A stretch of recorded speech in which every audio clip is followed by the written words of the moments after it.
Assalamualaikum warahmatullahi wabarakatuh. Jangan lupa like, share, and subscribe our channel Ustadz Hasbullah. Bapak Ibu hadirin hadirat muliakan Allah Subhanahu wa taala. Kita lanjutkan kajian kita dalam fikih halal haram. Pada kesempatan kali ini kita membahas tentang halal haram dari aspek makan dan minum, yang mana kita lihat salah satu daripada hadis Nabi SAW berkaitan dengan masalah ini, yaitu adalah ketika bersamaan antara waktu sholat dengan waktu makan, maka bagaimana kita menyikapi, bagaimana kita memutuskan atau mengambil sikap. Hal ini bisa kita lihat di dalam hadis Nabi SAW yang diriwayatkan oleh sahabat Anas bin Malik radhiyallahu anhu. Anna Rasulullah sallallahu alaihi wasallam qala, bahwa Nabi sallallahu alaihi wasallam bersabda, "Idza quddimal asya fabda'u bihi qabla an tusallu salatal maghribi wa la ta'jalu an asyaikum." Jadi kata Nabi sallallahu alaihi wasallam, "Idza quddimal asya," kalau dihidangkan al-asya. Asya itu adalah ismun lima yukalu fil asyi. Asya itu adalah makanan yang dimakan di waktu sore atau malam. Kalau dalam bahasa Arab, sarapan itu tanawul al-futur. Tanawul futur, sarapan pagi. Kalau makan siang, tanawul al-ghada. Maka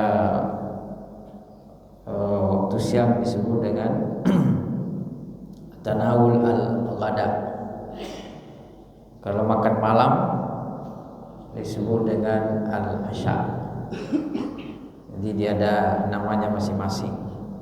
Tanawul al-futur, sarapan. Tanawul al-ghada, makan siang. Tanawul al-asya, makan sore atau malam. Kalau kita kan sarapan, makan siang, makan malam. Jadi tidak ada nama khusus. Jadi intinya makan, cuma ditambah dikit. Makan siang, makan malam. Kalau bahasa Arab ada al-ghada, makan siang, ada al-asya, makan malam. Jadi ada istilah-istilah. Begitu juga misalnya dalam Al-Quran, asra bi'abdihi lailan minal masjidil haram. Jadi sara berjalan di waktu malam. Makanya isra perjalanan malam. Jadi ada istilah-istilah yang maknanya secara khusus. Jadi disebutkan bahwa al-asya ismun lima yukalu fil asyi wa qad kanu fi zamanis sabiq yaquluna asya'ahum qabla salatil maghrib. Jadi zaman dahulu kala, mungkin di Arab itu mereka makan sore itu sebelum maghrib. Jadi sebelum waktu maghrib. Jadi walaupun namanya asya, berarti belum tentu makan di waktu isya. Asya, jadi hampir nama ya, asya, isya. Memang Sholatul Isya, sholat di malam hari. Nah, maka kalau kita lihat hadis ini, Rasulullah SAW mengatakan idza quddimal asya, kalau makan malam, ini kita maknakan malam, fabda'u bihi qabla an tusallu salatal maghrib. Kalau sudah dihidangkan, maka kata Nabi sallallahu alaihi wasallam, fabda'u bihi, mulailah makan qabla an tusalli salatal maghrib, sebelum salat maghrib. Wala ta'jalu an asyaikum, jangan meninggalkan, jangan mendahulukan salat daripada makan. Itu hadisnya secara letternya. Maka Bapak Ibu yang dimuliakan Allah Subhanahu wa taala, pertama hadis ini sahih. Jadi banyak hadis-hadis serupa, hampir sama. Misalnya ada juga hadis yang diriwayatkan oleh Sayyidah Aisyah radhiyallahu anha, la salata bihadrati ta'am, tidak ada salat ketika makanan sudah terhidang. Kemudian dalam hadis lain juga disebutkan idza wudi'a asya'u ahadikum wa qimatis shalah fabda'u bil asya'. Jadi kalau sudah dihidangkan makan malam dan salat akan didirikan, maka mulailah dengan makan malam. Nah, ini hadis-hadis yang kita sebutkan bahwa terkait dengan hubungan antara makan dengan sholat. Jadi itu hadisnya jelas ya. Bapak Ibu dimuliakan Allah Subhanahu wa taala. Ini hadis ini sering kita dengar ketika makan terhidang dan akan sholat, maka makan dulu. Nah, jadi bagaimana kita menyikapi? Ada juga orang yang ya sholat karena sholat lebih utama. Maka di sini disebutkan bahwa pertama, ittafaqa ahlul ilmi ala anna man quddima lahul asya wa ulima anna as-salata la tafutuhu anna lahu yaqul hatta yantahiya ma damat as-salatu lam tahdur wa in dakhala al-waqt.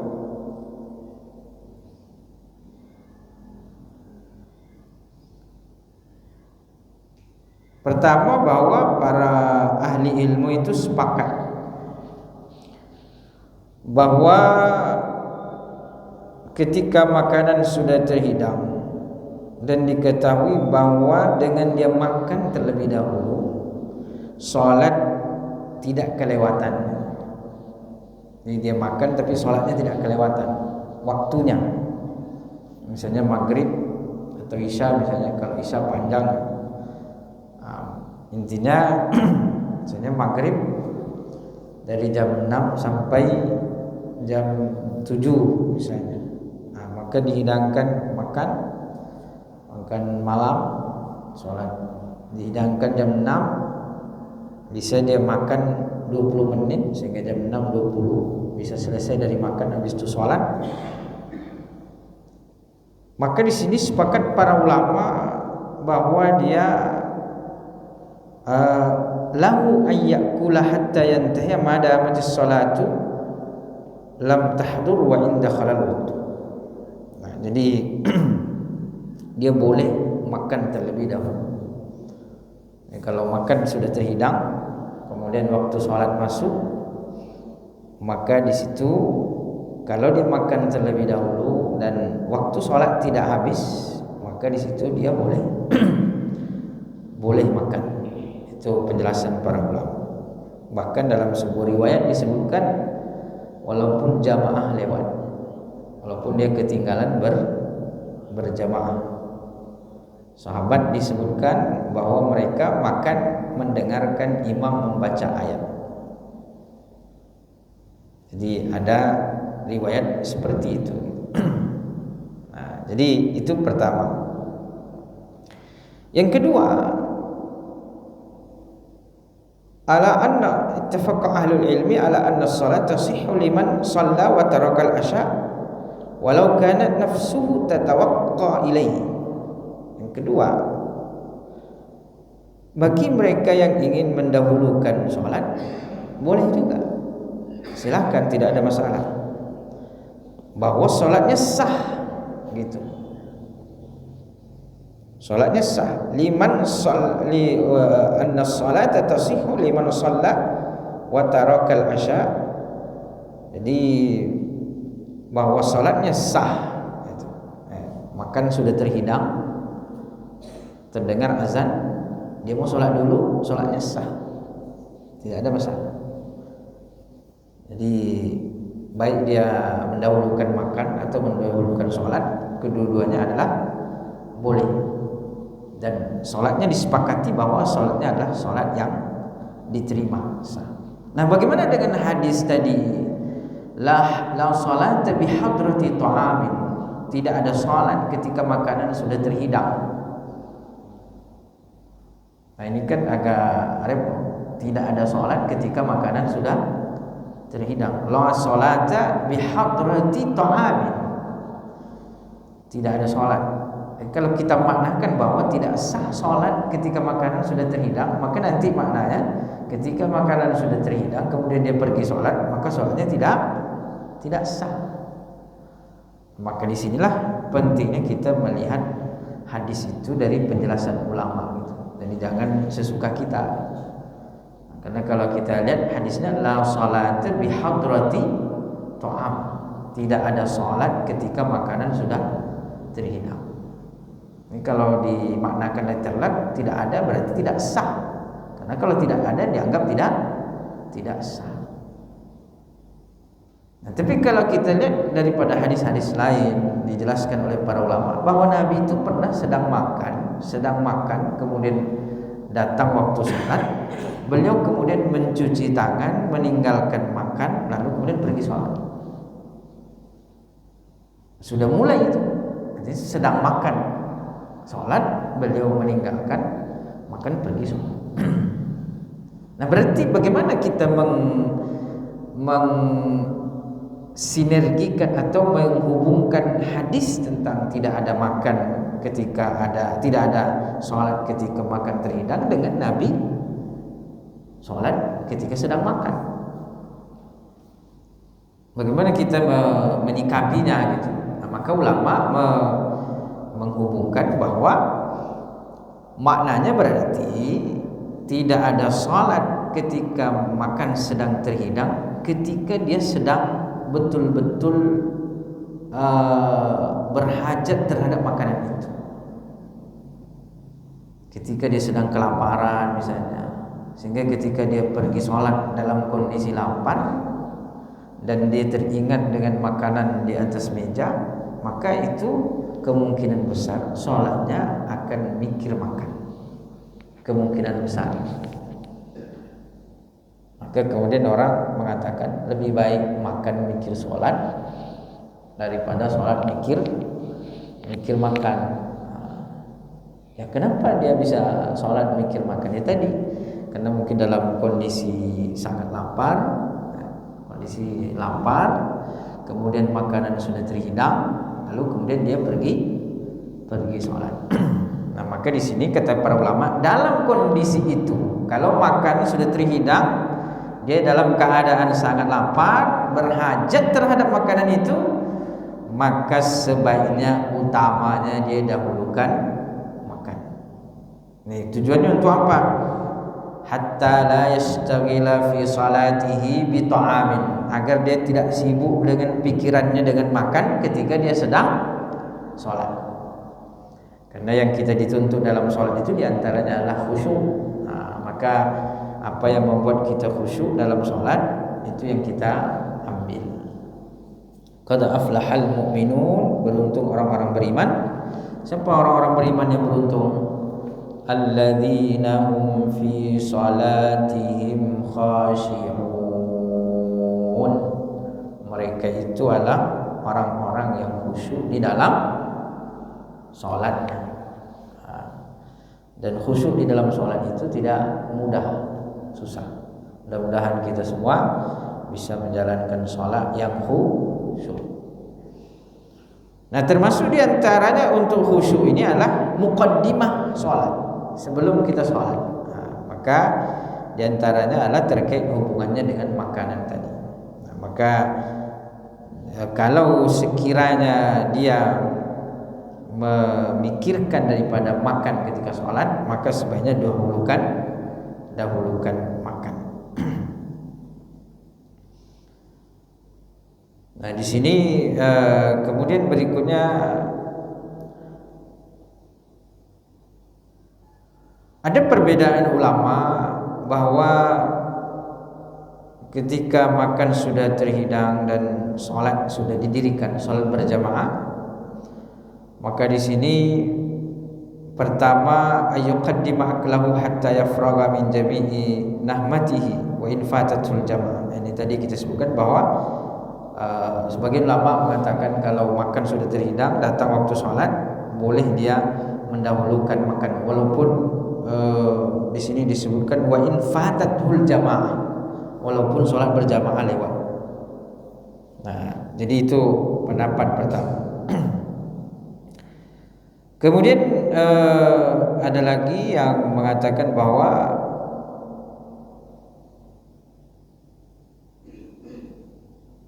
in kana syadidut tawqan ila at-ta'ami fayabda'u bihi kas-sha'imi wa nahwihi wa illa fayabda'u bis-shalah. Yang kedua, pendapat yang kedua ini merinci. Kalau dia sangat lapar, dia mulai dengan makan. Seperti kas-sha'imi, seperti orang yang berpuasa misalnya. Nah, orang puasa hadir waktu kan kalau puasa ini jelas nih. Puasa pas sholat maghrib kita waktunya berbuka. Nah, maka di sini sangat berhajat terhadap makanan. Kas-sha'imi wa nahwihi fayabda'u bis-shalah, maka di situ dia memulai sholat. Nah, tapi ini bisa juga kita ambil sisi alternatifnya, bahwa kalau puasa makan dulu sekedarnya, bisa sholat maghrib, setelah sholat maghrib berjamaah baru makan besarnya atau makan berat. Kalau takjil, nah istilahnya takjil dulu, mungkin kurma 3 biji atau terserah lah, 5 biji, 7, 11, 13 atau 21 boleh juga. Nah, jadi memulai dengan kurma dulu, dengan minum air putih, kemudian sholat maghrib, kan sempat tuh sholat maghrib, lalu kemudian setelah sholat maghrib dia makan besar, walaupun tidak terlalu besar tapi makan besar. Karena kalau terlalu besar nanti keberatan pula ketika sholat tarawih. Jadi ketika takjil makan kurma, minum air putih atau manis misalnya, kemudian setelah itu sholat maghrib, barulah kemudian makan besar.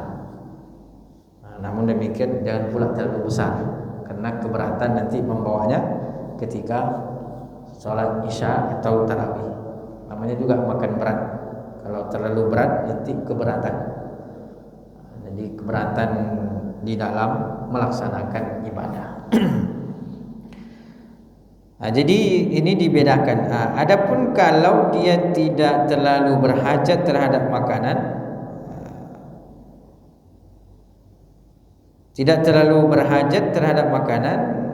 maka dia sebaiknya mendahulukan sholat.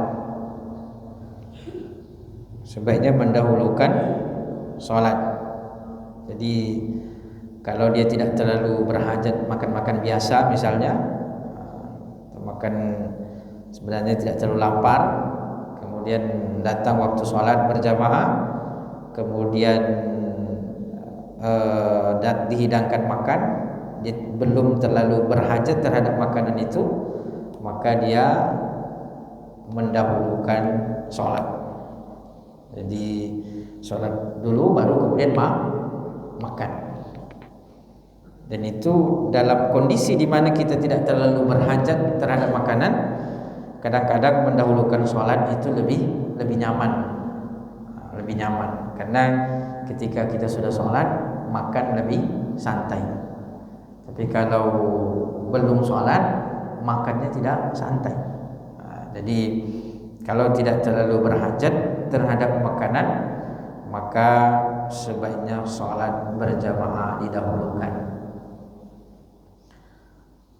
Dan itu yang sesuai dengan hadis Nabi SAW, bahwa di mana salah seorang sahabat itu pernah melihat Nabi SAW sedang makan kambing, fadu'a ila sholati, maka Nabi meninggalkan makanan itu, kemudian beliau pergi sholat. Jadi memang ada hadis Nabi mengatakan bahwa kalau makanan terhidang lalu kemudian sholat ada bersamaan dengan waktu sholat, maka mulailah dengan makan. Nah, tetapi ada juga hadis menyebutkan bahwa Nabi sedang makan kemudian meninggalkan makan pergi sholat. Nah, maka di sini kita kompromikan hadis ini bahwa ada kondisi-kondisi tertentu. Kalau dia sangat berhajat dengan makan itu, dahulukan makan. Tapi kalau tidak terlalu berhajat, maka dahulukan sholat. Ketika kita mendahulukan sholat baru makan, bisa jadi nanti makannya lebih santai. Nah, misalnya kita puasa pas takjil, Allahu Akbar, pas sholat maghrib kan, nah, kita makan kurma sekedarnya, takjil makan kue dan lain sebagainya. Biasanya kan ada jeda tuh. Kalau bulan puasa dalam sholat maghrib itu sebaiknya dikasih jeda. Nah, ini juga menjadi perhatian mungkin muazzin atau pengurus masjid. Jadi kalau bulan puasa sebaiknya itu kasih jeda antara azan dan iqamah di waktu sholat maghrib. Selain daripada memberikan kesempatan kepada para jamaah untuk berjamaah, juga di situ ada kesempatan untuk sholat qabliyah maghrib. Nah, karena kan sholat qabliyah maghrib itu ada, walaupun tidak masuk kategori sunnah muakkadah, tapi ada. Dalam sebuah hadis Nabi SAW disebutkan bahwa baina kulli adzanaini salatun, antara setiap azan dan antara setiap dua salat itu ada salat sunnah, maksudnya qabliyah. Jadi antara dua azan di sini maksudnya adalah antara azan dan iqamah. Jadi setiap antara azan dan iqamah itu ada salat sunnah. Nah, jadi salat sunnah qabliyah maghrib ada, tapi tidak masuk kategori sunnah makan. Nah, kalau bulan Ramadan karena kita memberikan kesempatan orang yang berpuasa, jadi berbuka dulu di rumah, minum teh dulu satu cangkir, kemudian makan kurma, minum air putih, makan kue-kue. Nah, itu insya Allah kalau dikasih jeda kurang lebih 10 menit, maka itu akan memberikan kesempatan kepada orang-orang berpuasa takjil di rumah untuk menjalankan sholat maghrib secara berjamaah. Tapi kalau langsung baru la ilaha illallah, habis itu langsung Allahu Akbar, la ilaha illallah, subhanallah. Orang baru makan kurma satu suruh sholat berjamaah, keselak nanti. Jadi sebaiknya dikasih kesempatan. Artinya apa? Mendapatkan kemudahan bisa sholat qabliyah, kemudian orang-orang yang berpuasa tadi bisa pula sholat berjamaah di masjid, khususnya yang dekat-dekat dengan masjid. Jadi kalau bisa dikompromikan kan itu lebih bagus, karena Nabi juga pernah dalam keadaan makan meninggalkan makan kemudian pergi sholat. Jadi intinya setiap orang mengetahui kondisinya masing-masing. Kalau dia makan sekedarnya kemudian pergi sholat itu lebih baik, ya itu laksanakan. Akhirnya dia dapat dua-duanya. Jadi dia ketika puasa sudah berbuka, artinya sudah tidak terlalu lapar, maka dia sholat maghrib, tidak terlalu memikirkan makanan. Dapat dua-duanya, takjilnya dapat, sholatnya juga dapat. Barulah kemudian setelah sholat maghrib dia makan itu bisa lebih santai. Nah itu kemudian ada juga pendapat mengatakan annahu yabda'u bis shalah illa idza kana at-ta'am yufsid. Ada ulama mengatakan bahwa sebaiknya kalau makan dan sholat bersamaan sebaiknya dahulukan sholat. Ada. Illa idza kana at-ta'am yufsid, kecuali kalau makanan itu bisa yufsid, bisa rusak dia. Jadi makanan udah mau basi, kalau tinggal sholat dulu dia akan basi. Maka di situ dia dahulukan makan, tapi dengan syarat bahwa sholat masih lapang. Karena nanti kalau sholat tinggal sedikit, makan keluar sholat tentu tidak boleh. Fa inna min asbabi tarkil jama'ati al-khauf 'alal mal. Karena di antara sebab meninggalkan sholat berjamaah itu adalah mengkhawatirkan hilangnya harta benda. Kalau kita punya barang yang mana kita khawatirkan hilang ketika kita tinggal sholat berjamaah, maka kita boleh meninggalkan sholat berjamaah untuk menjaga harta tadi. Nah kemudian juga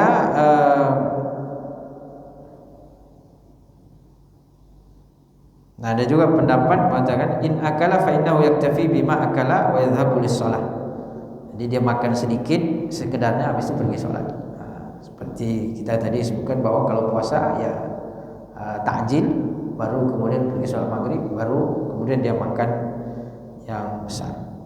Ada pendapat mengatakan annahu yufarraqu bainal imami wal ma'mum, fal imam yaqumu li anna an-nas yantazirunahu wa amal ma'mum fala yantaziru ahad. Jadi ada yang membedakan, kalau dia imam ya dahulukan sholat karena makmum menunggu. Kalau dia makmum santai aja. Jadi ulama kita luar biasa dalam mengkaji hukum kan gitu. Kalau imam dia makan dulu, habiskan makan, habis itu habis makan minum jus pula lagi. Habis minum jus makan cuci mulut pula lagi. Cuci mulutnya bukan satu, semangkanya ada, kemudian semangkanya bukan pula sedikit, semangkok. Jadi imam nanti ditunggu kelamaan. Jadi kalau imam sebaiknya dia segerakan. Jadi dibedakan. Kemudian ada juga yang membedakan, yaitu adalah fa idza kanat muddatul akli qalila wal aqlu khafifa fa innahu yaqul. Jadi kalau makan sedikit sekedarnya dan sebentar makannya cuma sebentar, maka dia dahulukan makan baru pergi sholat. Tapi kalau makannya lama misalnya, maka sebaiknya dahulukan sholat. Ini biasanya kadang kita ada pertemuan makan bersama di restoran misalnya, bersamaan misalnya waktu sholat zuhur. Biasanya kalau pertemuan makan bareng-bareng ini kan lama makannya, bukan makannya yang lama, ngobrolnya yang lama. Memang makannya lama juga, makannya lama, ngobrolnya lama. Jadi kalau dia dahulukan makan, wah alamat itu akan tertinggal lama daripada sholat. Maka dilihat kondisinya juga gitu. Fa idza kana muddatul aqli qalilah wal aqlu khafifa fa innahu yaqul. Wa idza kana muddatul aqli tawil tatul wa ya'lamu annahu idza akala fatafutu shalah fa innahu yuqaddamu as-shalah. Apalagi kalau dia misalnya tahu mendahulukan makan maka sholat lewat, maka di situ dia harus mendahulukan sholat. Nanti belum lagi para ulama kita juga mengatakan bahwa ini ada dalam kondisi kita terikat dengan orang lain. Misalnya kalau kita sedang bertamu misalnya, sudah diajak makan waktu sholat, itu bukan pilihan kita, kan kita sedang bertamu. Beda dengan kalau kita di rumah sendiri, azan lalu kita makan terhidang, tidak ada orang, cuman kita ada pilihan, boleh pergi sholat dulu baru makan. Tapi kalau kita sedang bertamu kan repot. Begitu juga ketika kita sedang menjadi tuan rumah ada tamu. Nah ini kondisi-kondisi yang mempengaruhi daripada kita mengambil keputusan tadi. atau mengambil daripada persepsi bahwa hadis Nabi SAW mengatakan kalau makan terhidang datang salat maka dahulukan makan.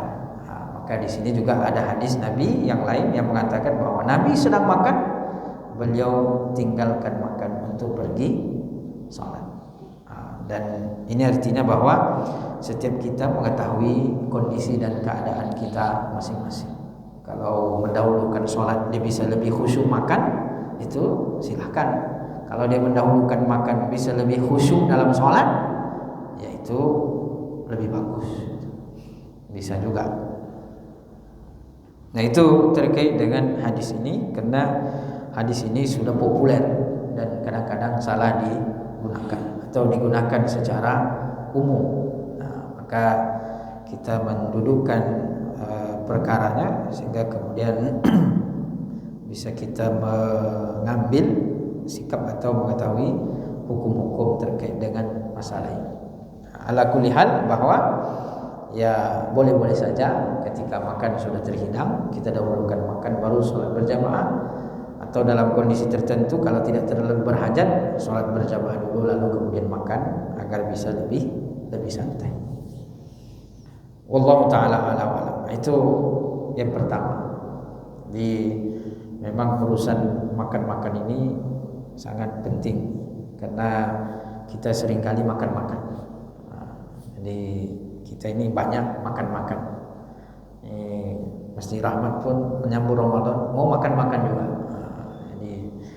Karena memang ya makan-makan itu bagian daripada pertama hajat kebutuhan, yang kedua memberi makan itu ibadah. Kata Nabi SAW, kalau mau masuk surga tebarkan salam, sholat di malam hari tanpa orang mengetahui, kemudian it'amut ta'am, memberi berbagi makan. Tadkhulunal jannata bisalam, maka kalian akan masuk surga dengan selamat. Jadi berbagi makan itu bagian daripada sebab masuk surga. Jadi tidak sederhana pahalanya. Berbagi makan menyebabkan kita masuk surga. Tapi tentu syarat dan ketentuan berlaku. Jangan bagi makan, sholat ditinggal. Nah, bagi makan insya Allah masuk surga, tidak usah sholat lagi. Ini salah. Jadi memberi makan itu pertanda bahwa sholatnya baik. Orang yang rajin berbagi makanan pertanda bahwa sholatnya adalah baik. Karena sholat itu membawa kita kepada kebaikan-kebaikan yang lain. Sholat itu membawa kita untuk menghindarkan keburukan dan juga maksiat. Itu yang pertama, Bapak Ibu. Yang kedua, juga ada hadis Nabi SAW terkait dengan hukum menghadiri undangan makan, menghadiri undangan makan-makan. Dalam sebuah hadis disebutkan bahwa qala Rasulullah SAW, idza du'iya ahadukum falyujib, fa in kana sha'iman falyusalli, wa in kana muftiran falyat'am. Kata Nabi, kalau kalian diundang makan, diundang hajat orang gitu maksudnya, falyujib, maka penuhilah, kata Nabi SAW. Jadi kalau kita diundang, ada orang berhajat, kita diundang, kalau bisa penuhi, ya penuhi. Ada jenis 3 paling tidak disebutkan yang biasa nih, undangan makan. Pertama yaitu adalah walimah. Walimah ini adalah undangan makan resepsi pernikahan. Walimah. Nah ini sebagian ulama mengatakan kalau tidak ada uzur wajib kita menghadirinya. Kalau tidak menghadiri berdosa. Kecuali kalau di dalam walimah itu ada maksiat. Ada perempuan joget-joget buka aurat misalnya kan. Kalau kita hadir takut kena dosanya misalnya. Karena kalau udah joget-joget agak mulus pula, itu repot juga. Enggak dilihat mubazir, dilihat dosa gitu. Akhirnya lirik-lirik aja ya, lirik-lirik. Nah, jadi kalau dia tidak ada uzur diundang acara walimah, tidak ada uzur dan tidak ada alasan yang membuat dia tidak hadir seperti adanya maksiat di situ, maka dia wajib menghadiri. Berdosa kalau tidak hadir. Itu kalau undangan walimah. Bagaimana kalau non muslim yang mengundang walimah? Boleh hadir. Boleh. Islam menganjurkan kita untuk bermuamalah dengan baik kepada siapapun. Tetangga non muslim mengundang kita dalam acara pernikahan, hadir.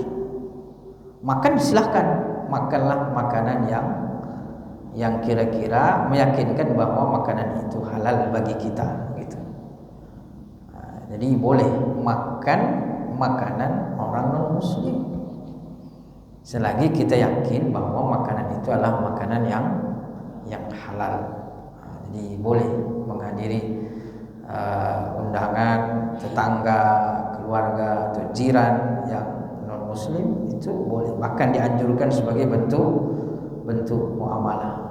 Ketika ada mereka yang meninggal, kita hadir melayat. Nah, itu semua adalah bagian daripada bentuk muamalah. Ada lagi namanya akikah. Jadi walimah akikah.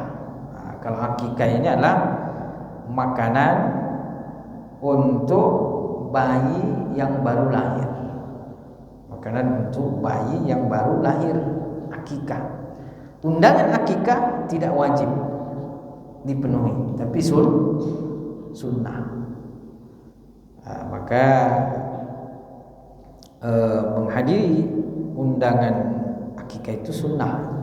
Artinya makanan yang disidangkan untuk akikah, itu namanya akikah. Jadi ada walimah, ada akikah. Nah, jadi kalau akikah ini dalam hadis Nabi, ketika ada bayi yang baru lahir disembelih, kalau dia perempuan disembelih 1 ekor kambing, sunnahnya. Kalau dia laki-laki disembelihkan 2 ekor kambing, sunnahnya. 2 ekor kambing, sunnahnya. Lalu kemudian sunnahnya lagi di hari ke-7. Kalau tidak di hari ke-14. Kalau tidak 21, kalau tidak setelahnya, terserah. Yang penting sebelum balik. Kalau sudah balik, maka tidak disunnahkan lagi untuk mengakikahkan anaknya. Nanti yang balik itu, dia kalau sudah balik dia bisa mengakikahkan dirinya sendiri, dia mengakikahkan dirinya sendiri. Kalau sudah balik. Maka kalau ada yang dia belum akikah ketika waktu bayi, dia sudah balik, sudah bisa membeli kambing sendiri, akikahkan diri sendiri. Itu sunnah. Tapi ketika mengakikahkan diri sendiri sudah balik, tidak perlu dinaikkan ke ayunan, tidak perlu dimarhabankan. Ini udah atuk-atuk akikah, marhaban pula deh. Habis itu naik pula ke ayunan. Jadi sunnah, tetap sunnah sampai dia meninggal. Akikah untuk diri sendiri. Terus apalagi yang disunnahkan? Diberi nama. Jadi pas akikah itu diberi nama, diberikan nama atau dikukuhkan namanya. Kenapa? Karena memberi nama itu adalah bagian daripada syariat Islam, memberi nama yang baik. Karena nanti di akhirat kita dipanggil dengan nama kita dan nama ayah kita. Nah, kemudian juga wa yuhlaku sya'ru, rambutnya dipotong. Lebih bagus lagi kalau dibotak, jadi rambutnya dibersihkan. Karena kata Nabi, amitu anhul adza. Jadi rambut itu harus dibersihkan. Sebaiknya seperti itu. Kemudian ada lagi yang disebut dengan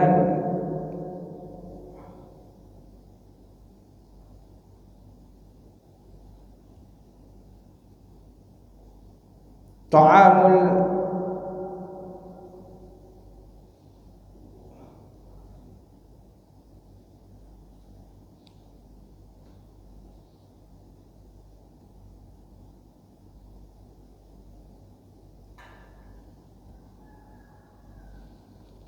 An-naqi'ah. Jadi ada makanan yang dihidangkan ketika orang pulang dari safar, seperti pulang dari haji buat makan-makan. Itu disebut dengan naqi'ah.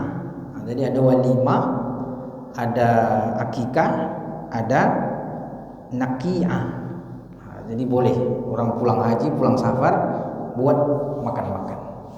Jadi kalau menghadiri undangan walimah tidak ada uzur wajib. Kalau undangan akikah, naqi'ah itu hukumnya adalah sunnah. Dan dikiaskan kepada undangan makan-makan yang lain, undangan tarhib Ramadan, undangan syukuran, undangan ini itu hukumnya adalah sunnah. Kata Nabi sallallahu alaihi wasallam, kalau diundang hendaklah menghadiri. Kalau dia sedang puasa, doakan. Kalau dia tidak puasa, makan. Makna fal yusalli, kalau dia sedang puasa, doakan kebaikan, doakan keberkahan. Jadi Bapak Ibu yang dimuliakan Allah Subhanahu wa taala, ada setidaknya 3 bentuk yang disebut walimah, akikah, naqi'ah. Mudah-mudahan kita semua senantiasa dihitung sebagai hamba yang beribadah, berpahala, walaupun cuma urusannya makan-makan.